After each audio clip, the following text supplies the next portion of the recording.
Hello, j'espère que vous allez bien. On est aujourd'hui le 25 avril 2024, il est pas tout à fait 5 heures. Alors déjà, même si j'y suis pas pour grand chose, désolé pour mon absence, mais j'ai littéralement été couché par un sale virus. Je vais pas vous raconter ma vie, mais j'en suis pas encore tout à fait remis. Ça n'a pas été agréable, je peux vous le garantir. Bon, en tout état de cause, il s'est passé des choses depuis pendant mon absence, mais pas tant que ça en fait. Je vais vous montrer un petit peu ça. Bon, évidemment, j'ai essayé de me remettre un petit peu dans le bain parce que j'étais quand même loin des charts là pendant quelques jours. Pour ceux qui sont pas dans le salon VIP, si ça peut vous rassurer, c'est que évidemment ça ne tient pas qu'à moi ce qui se passe dans ce salon. Il y a d'autres personnes qui interviennent, des profs notamment, hein, et puis aussi des élèves qui, pour certains, commencent à avoir des capacités d'analyse et évidemment de trading qui sont quand même assez stupéfiantes, surtout pour certains qui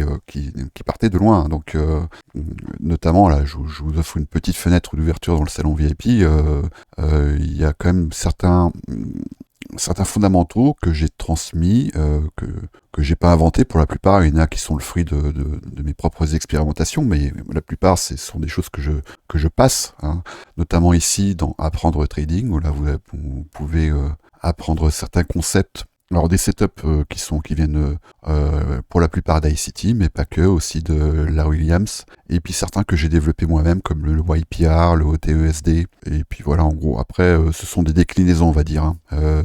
Optimiser ses entrées et ses sorties, le Liquidity Setup, et puis le fameux, alors là, il est pas indiqué ici, mais c'est en gros, c'est le Liquidity Setup, c'est un setup que j'ai nommé le Davy Crockett, et quand vous l'étudierez, vous comprendrez pourquoi je l'ai appelé le Davy Crockett. Et puis, ici, dans le fondamentaux trading, vous avez un lexique, vous avez certains concepts qui sont un petit peu développés, comme la fractalité, la tendance, optimiser ses entrées, optimiser ses prises de profit, le money management, évidemment, parce que ça, c'est vraiment, pour ne pas dire le plus important, également le mindset, qui est également un concept qui est vraiment important en trading, le backtesting, ça, c'est indispensable, et ça, c'est un petit peu mon cheval de bataille, parce que je pense que c'est quelque chose que j'ai pas mal apporté dans le trône, c'est l'impact du temps dans le trading. Évidemment, c'était des concepts dont on parlait beaucoup, mais j'ai essayé un petit peu d'apporter des éléments clés dans cette notion de l'impact du temps dans le trading. Voilà, en gros.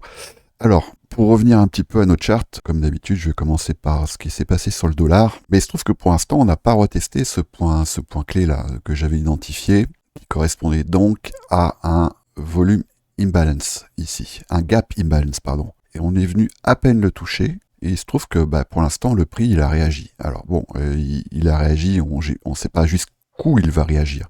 Mais en tout cas, ici, on voit bien que ce qu'il marque ici, c'est une structure de retournement. Comment est-ce qu'on voit une structure de retournement, notamment à travers la fractalité, c'est-à-dire, on voit qu'ici, on a un swing low avant, qui est donc cette prise de liquidité, et que ce swing low, il a été englobé par le suivant. Et qu'ensuite, on a eu un retest ici d'une zone d'inefficience, qu'on ne voit pas ici en 4 heures, mais je crois qu'on la voit. On la voit ici en 1 heure. On voit ici qu'on a un gap imbalance qui a été retesté, et qu'on a ici ce qu'on appelle un NDOG, c'est-à-dire un New Day Opening Gap, celui du 16 avril, que le prix est venu retester également. Et ensuite, là, on voit bien un changement de caractère à travers un break de structure, qui laisse derrière lui donc un displacement, un imbalance. Cet imbalance a été retesté. Alors, c'est rarement au tick près, ça peut être au tick près, mais en l'occurrence ici, c'est pas le cas. Mais par contre, ce qu'on regarde ici, ce sont les clôtures. Et si on voit bien ici, on n'a aucune clôture au-delà de cette zone d'inefficience. Donc après, les zones d'inefficience, il faut évidemment toutes les regarder. On en a une ici à traverser, celle-ci, pour acter à nouveau cette nouvelle dynamique qui serait pour le coup baissière, avec ici un plus haut, un plus bas, un lower high. Alors ici on a juste une mèche, hein, on n'a pas de travail, donc on peut considérer ça également comme un lower high et un lower low. Donc on va voir ici ce que ça va donner. On a donc une zone d'inefficience ici, on en a une autre à cet endroit-là. C'est vrai qu'on en a pas mal, hein. Donc ce sont des points d'attention, on va dire, voilà, ici. Et ensuite, on va, si le prix vient travailler en dessous, on va avoir ensuite toute cette zone à venir retravailler. Donc ça fait beaucoup de si, mais de toute façon, le trading n'est fait que de si. Il n'y a aucune certitude, hein, dans l'action du prix. Par contre, ce sont des points d'attention. En tout cas, ce qu'on voit ici, et c'est quand même du 1 heure, hein, c'est pas du 5 minutes, c'est que pour l'instant, on a une dynamique ici haussière qui a été sérieusement entamée à cet endroit-là. Pour l'instant, on peut parler là de faiblesse de momentum, on va dire, d'accord ? Parce qu'on en a eu une autre ici, elle s'est quand même soldée par une reprise de dynamique haussière. Donc il va bien falloir observer ce qui se passe. Alors, qui dit faiblesse pour l'instant constatée du dollar, peut vouloir dire à ce moment-là reprise de dynamique haussière ou faiblesse constatée d'une dynamique baissière sur les riscons. Donc on va déjà regarder sur les indices. En premier lieu, ce que je vais regarder, le SP500, et ben on observe la contrepartie également ici, hein. C'est-à-dire qu'on voit bien que là, à l'intérieur de ce range, qui était un range daily, je ne sais pas si on peut encore l'observer en weekly.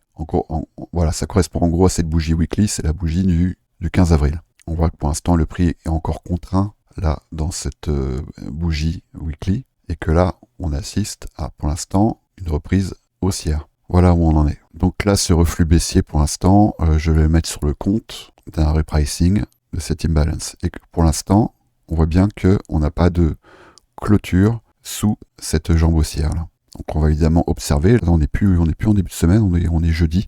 Donc a priori, on considère que le low ou le high de la semaine a déjà été posé. C'est pas une règle absolue, mais moi, de mes backtests, c'est à peu près 7 fois sur 10. Le low ou le high de la semaine est posé. Donc, si on revient au lundi, l'ouverture de lundi, où est-ce qu'il se situe ? Voilà, on va se situer par ici. Donc, soit ici, on est sur le low de la semaine, et on n'ira pas plus bas, soit mercredi, on va prendre la clôture de mercredi. Oui, c'est ça. Pour l'instant, voilà. Soit ici, on est sur le high de la semaine. Donc voilà, on a un range ici et on va bien observer ce qui va se passer. Voilà pour le SP500. Donc pour l'instant, je vais mettre un petit peu en attente de voir comment le prix va réagir sur cette zone. Alors sur le Bitcoin, c'est assez intéressant ce qui s'est passé, parce que si on regarde bien ici, on est pareil, on est sur un range là. Alors ce range, ça fait un petit moment qu'il est acté, hein. Et ça date du 5 mars. Pour l'instant, on voit bien que le prix, il est contraint entre ces deux bornes. Donc entre le mardi 5 mars 2024 et le jeudi 14 mars. Et pour l'instant, le prix, il navigue entre ces deux bornes. Alors là, ce qu'on peut voir, c'est que donc, le prix est venu à peine titiller. Moi, c'est vrai que ça m'aurait bien arrangé qu'il vienne retravailler un petit peu en dessous. Ça, j'en avais déjà parlé. Mais pour l'instant, c'est pas le cas. On est ici quand même sur une zone de relative equal low, ici. Donc, ce qui veut dire qu'il y a quand même probablement un nombre important de stops qui résident dans cette zone. Donc c'est un appel d'air évidemment, hein. La question c'est pas est-ce qu'on va y aller, c'est quand on va y aller. Parce que je serais quand même très étonné qu'on n'y aille pas à un moment ou à un autre. Mais par contre, ce qu'on peut voir, c'est qu'on avait ici un parfait equal low, quasiment parfait, hein. Ici on était sur Binance en tout cas, on était à 59 652.5, 59 625, et qu'on est, avec cette mèche, on est venu travailler légèrement dessous. 59 541. Donc on est venu pour quand même prendre des stops ici. On n'est pas venu prendre ce stop là, mais ce qu'on peut observer par contre, si je vais sur le CME, c'est que là par contre, le prix il a fait le job. Il a fait le job, alors là on est sur 59 705 et là 59 635. Donc sur le CME en tout cas, on peut considérer que le travail a été fait, d'accord ? Mais que pour l'instant, le prix, là, il est juste venu retravailler ici un énorme volume imbalance ici. Voilà. Et on voit que pour l'instant, on peut pas non plus crier youpi, parce que là, on n'a pas eu de clôture au-dessus de cette zone. Donc, il va bien falloir observer ce qui va se passer ici. Je pense que la journée d'aujourd'hui sera peut-être pourrait être déterminante. Parce que là, qu'est-ce qu'on est venu faire ici ? On est venu retravailler les 50%, cette fameuse zone de Gann ici, et que pour l'instant, le prix rejette. Donc voilà, pour l'instant, c'est pas forcément une zone qui est très très confortable, parce que là, on se retrouve quasiment en milieu de range. On a réintégré le discount de ce range. Donc c'est sûr que si on veut se positionner à l'achat, c'est toujours mieux d'être dans un discount que que dans un premium, mais il n'est pas exclu qu'on vienne retravailler cette zone. Voilà, c'est juste ça auquel il faut faire attention. On va observer également les news économiques qui vont arriver là. Aujourd'hui, on est jeudi. Alors le Advanced GDP, le Unemployment Claim, bon ça peut générer de la volatilité de toute façon. Le Pending Home Sale également. C'est pas forcément ce qui va générer le plus de volatilité. Par contre, on a le Core PCE vendredi. Et donc, je vous rappelle que c'est ce qui va servir de base au calcul des taux d'intérêt. Pour l'instant, ce qui est pricé par le marché, c'est pas de changement. Donc, est-ce qu'il va y avoir une surprise à cette occasion? Donc, ça peut éventuellement générer de la volatilité. Donc, c'est pas forcément. On peut évidemment envisager de l'intraday avant ces news-là. Sur du spot, pourquoi pas. On reste sur des niveaux, à mon avis, qui peuvent être intéressants.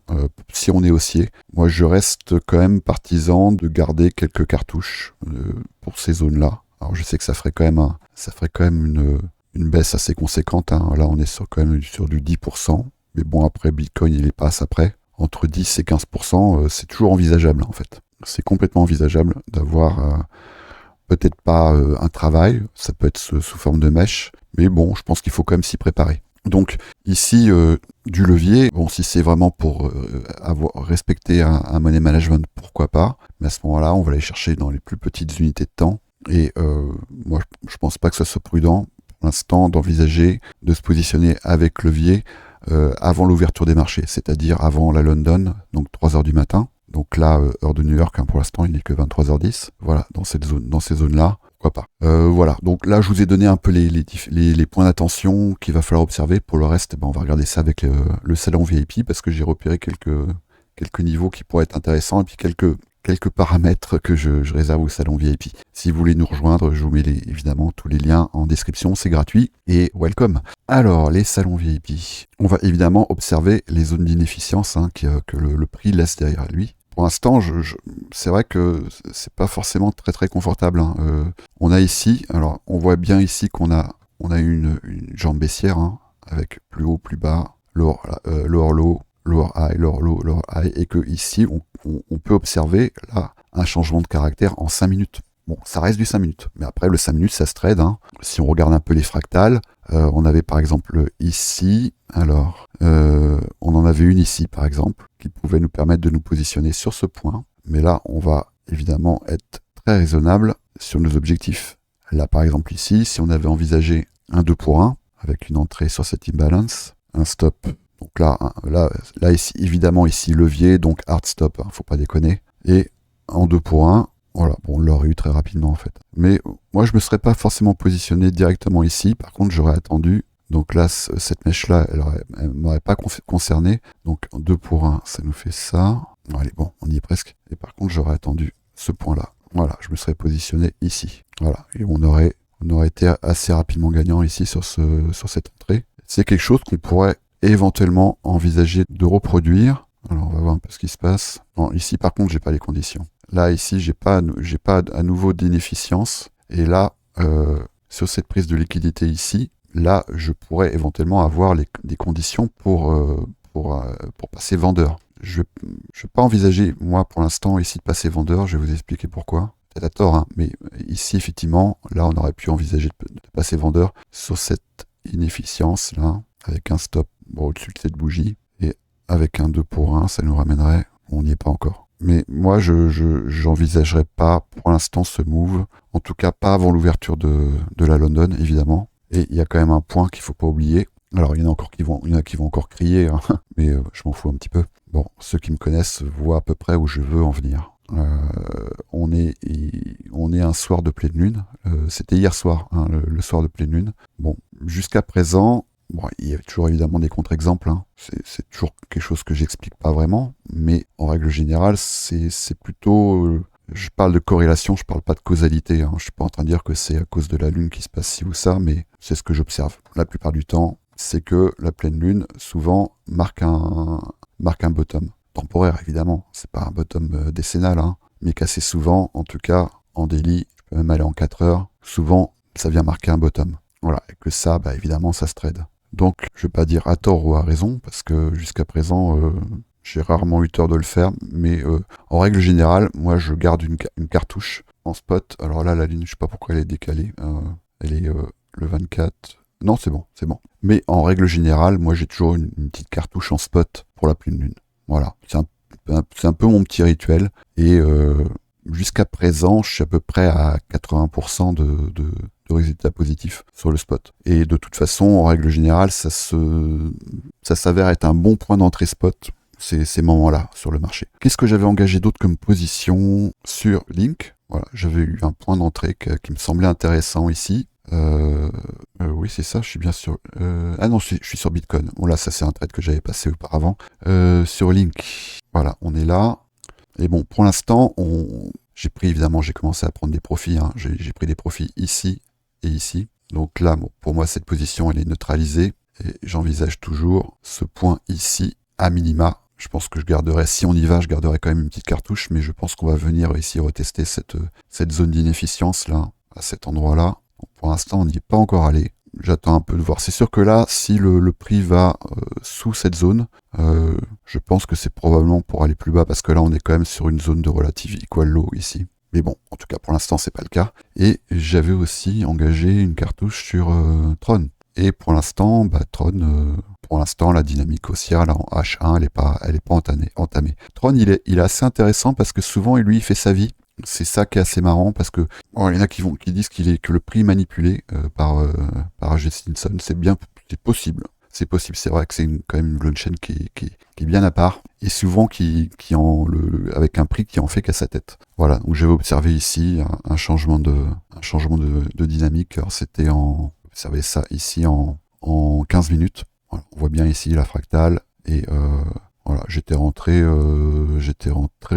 ici. Je sais pas si c'est précis là les niveaux que j'ai indiqués, parce que des fois je les mets un peu à la one again, mais bon, en gros vous voyez l'idée quoi. Là j'étais sur un gros 2 pour 1 quoi. Voilà en gros, et, sur les alts, je vais mettre, pour l'instant je suis un petit peu en attente quand même. Hein. Pour l'instant je suis un petit peu en attente, mais ce que je vous avais indiqué dans un market review qui doit dater de quelques jours, c'est que là globalement, ici on est sur des zones de retest qui pour moi peuvent s'avérer être intéressantes. Sur pas mal d'alt. C'est pas ici que je vais aller mettre du levier en tout cas, parce que le levier implique un hard stop, la plupart du temps en tout cas, et que je suis pas très serein ici de mettre par exemple là ici, si je devais mettre un hard stop, ce serait dans cette zone. On voit qu'ici on est sur des relative equal low, donc je serais pas étonné qu'il y ait une mèche à un moment qui vienne faire le job ici. Mais par contre sur le spot, je pense qu'on est venu taguer des zones qui peuvent être intéressantes. Voilà, donc à vous de voir, évidemment, vous gérez votre risque. Alors je dis pas que vous mettez ici, vous mettez $100 et puis vous dites que le stop c'est 0, parce que le stop à 0, ça quand même, ça fait, je pense que si ça descend vraiment beaucoup plus bas, c'est qu'il se passe des trucs au niveau macroéconomique qui sont pas cool. Une guerre par exemple, ou quelque chose de vraiment pas top.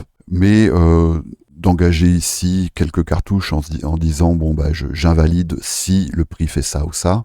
Alors en l'occurrence, ce qui pourrait invalider par exemple sur Solana, ce serait ce genre de dynamique. Ce serait vraiment un travail du prix. Ce serait ça et ça par exemple. Voilà. Bon, là, moi, si je vois ici une jambe baissière là avec un gros displacement, c'est sûr que moi ici, pour moi, ça serait plutôt un point de sortie, voire même pourquoi pas un point d'entrée short dans ce cas-là. Pour l'instant, c'est pas le cas. Pour l'instant, vu là ici la dynamique haussière, faut quand même pas déconner. Là, on est quand même sur une dynamique haussière. Donc là, on voit bien que là le prix il a retracé quand même sérieusement, mais que pour l'instant, ici, pour moi, on a assisté à la formation d'un plus haut creux, ok, un higher low, en tout cas en daily. Et c'est le cas. Alors c'est pas tout à fait le cas.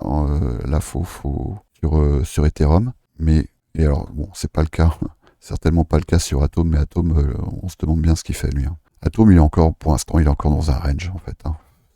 Donc ceux qui croient en l'écosystème Atom, et voilà, là on est effectivement on est sur des bons points d'entrée spot ici, hein, je pense. Pareil sur XRP, voilà, dynamique de prix, Avax, pareil. Moi, je pense qu'on est là ici, on est sur des bons points d'entrée. Donc ça va pas être à moi de faire votre biais. Le biais, ça va être à chacun de le faire, mais en tout cas, si vous êtes haussier, là, je pense qu'on est sur des bons points d'entrée sur la plupart des alts en fait. Hein. Link, là, moi je pense qu'on est sur des bons points d'entrée ici. On va regarder un petit peu s'il y a d'autres... Alors bon, Hook, j'ai été très haussier sur Hook pendant très longtemps. Là, je le suis quand même moins, parce que là, la dynamique de prêt, elle est quand même bien dégueulasse. Alors bon, c'est ceux qui sont vraiment... moi, je fais pas trop d'analyse fondamentale, donc je connais pas trop les fondamentaux ni les tokenomics de Hook. Mais si vous avez des infos là-dessus, oui, là, on est sur des bons prix, évidemment. Mais en tout cas, en termes de price action, là, ce que ça me dit, c'est pas beau. Aptos, c'est pas très beau non plus. Matic non plus. Là, je suis en daily quand même. Alors, Quant, moi, je le serais davantage quand même. Parce que là, cette mèche, pour moi, ça me plaît bien ce que cette mèche est venue faire ici. Sur Quant, on voit bien là, on a eu une clôture, on n'a pas eu de clôture du prix en daily sous ce plus bas là, sous ce swing low. On est venu juste repricer ici une zone d'imbalance, on est venu prendre l'ATL, le all-time low ici de Quant, et là le prix il a réagi tout de suite. Là du coup, je vous ai dit que je faisais pas de fondamental, mais pour Quant j'en ai fait quand même. Alors si vous regardez un petit peu Quant, c'est quand même un asset bien à part, notamment, je vais essayer de trouver ça. Voilà, Quant c'est un token qui va à mon avis, jouer un rôle essentiel dans l'interopérabilité des blockchains et qui a mis en place des partenariats qui vont bien au-delà de l'univers des crypto-monnaies et notamment la finance traditionnelle. Bon, je vous laisse regarder, mais vous verrez que renseignez-vous un petit peu. Je pense que c'est un projet qui va vraiment prendre de l'importance. Bon après, je me plante peut-être, mais en tout cas, ils ont tissé des partenariats, notamment avec JP Morgan, avec pas mal de banques, avec Samsung, Intel, Amazon, enfin bon, allez jeter un œil si ça vous intéresse. Moi, c'est un projet en lequel je crois. Après, je suis pas un spécialiste du fondamental sur le... moi, c'est plutôt le price action qui m'intéresse. Mais je pense que pour l'instant, là où il est-ce que le prix monte? Je pense que pour l'instant, il est sous-évalué. Voilà. Et puis pour ce qui est des meme coins, on voit que là, pour l'instant, on est bien ici rentré dans une dynamique qui est baissière par exemple sur Shiba, mais qu'on est venu ici repricer une zone d'inefficience et que là, ce qui n'a pas été le cas jusqu'à présent dans cette dynamique baissière, on a eu ici un displacement. Donc, on arrive ici dans une zone qui pourrait être une zone également intéressante pour se positionner. Ici, alors j'ai pas regardé sur Dodge ce que ça donne. Alors sur Dodge, bon la dynamique me chauffe moins pour l'instant. Pour l'instant ça me chauffe moins. J'aurais aimé avoir un displacement là un peu plus massif là dans cette zone. Donc pour l'instant la dynamique me chauffe moins. Qu'est-ce que j'ai vu aussi? Tiens, celui-là j'en ai pris au listing, Boomer. Elle n'est pas rentrée là-dessus maintenant, c'est trop tard. Mais il y a des fois des listings qui sont assez intéressants. Arambe, le voilà. Là on est dans le même coin. Pareil, là on vient ici, on vient retester ici pas tout à fait un wake-up check, mais on n'en est pas loin. Bon après, on va pas faire c'est compliqué de faire du price action sur un même coin. A priori, même moi j'en fais pas trop. Mais en tout cas, on voit ici que on est venu retaguer une zone à partir de laquelle le prix pourrait tout à fait repartir dans une dynamique haussière. Voilà. Donc voilà, évidemment, là on va pas. Je sais même pas si on peut faire du dérivé sur Arambe, je pense pas. Mais en spot, voilà. Moi je pense qu'on était, si vous êtes haussier sur Arambe, on était sur des zones ici où en spot, on pouvait tout à fait engager une petite cartouche là. C'est pas du tout déconnant.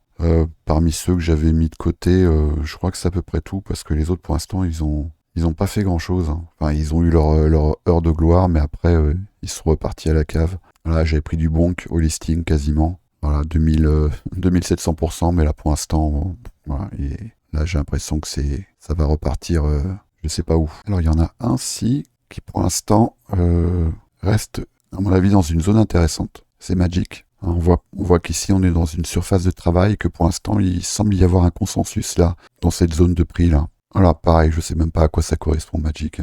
C'est sur la blockchain Arbitrum. Donc là on est vraiment sur les petites caps. On est sur combien 204 millions de market cap. Donc c'est plus ou moins du gambling qu'on va faire sur ce genre d'asset, mais avec un potentiel de hausse qui est évidemment important parce qu'on est sur les toutes petites caps. Donc si on engage quelque chose, c'est pas grand chose, mais on a un décalage potentiel à la hausse qui peut être important. Voilà, bon, je vais pas aller plus loin là, ce genre de shitcoin parce que c'est qui tout double en fait. Bon, en tout cas, là ici, sur Bitcoin, on peut être là, sur cette jambe baissière, on peut être sur des zones intéressantes pour le spot. Voilà. Je vais quand même observer ici ce que va faire le prix à l'ouverture de la London, mais pour l'instant, ce que la dynamique me dit là me plaît assez. Je serais quand même pas étonné que à la London ou à la New York, il y ait un nouveau plus bas qui soit marqué, mais je serais quand même très étonné que là, le prix, ils viennent pas revisiter